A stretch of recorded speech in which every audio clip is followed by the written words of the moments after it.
So these are some of the benefits of Apache Pulsar and why people use it, why we think it's different than other messaging systems. So we'll talk a little bit about it here. I keep stressing the point was unified messaging platform. So again, we actually support true pub sub messaging as well as event streaming, and we're the only messaging platform that does that.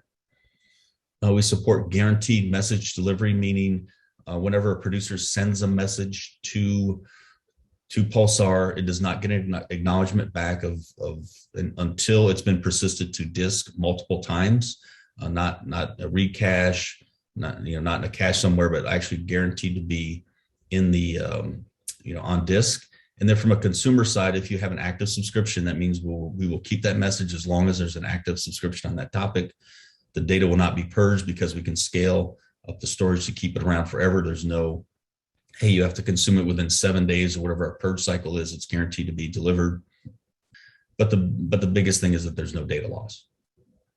As I already mentioned a little bit about the cloud native piece was the built-in resiliency to any sort of failures. If a machine fails or multiple machines fail, Apache Pulsar can respond quickly by increasing new nodes.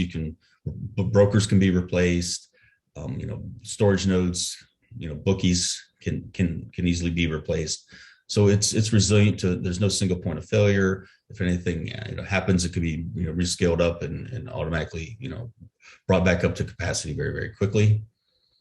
And then last is infinite scalability of storage. So we have this concept of tiered storage where you can once you have data exceeded the data capacity of your storage layer, your hot storage layer with the bookies, you can schedule data to be periodically offloaded to tiered storage and things like S3 buckets or Google Cloud Storage, things like that, even a network attached storage. And so that you can always keep your data, you can keep it as long as necessary, and you can do it in a more cost efficient manner by having it stored to longer term storage that is not as expensive to keep and maintain. And the way that the metadata between the broker and the serving layer is structured is that it's a URL, so that when you want to go back and get data, whether you're going to a bookie to get that information or going to an S3 bucket, from an end user perspective, it's transparent.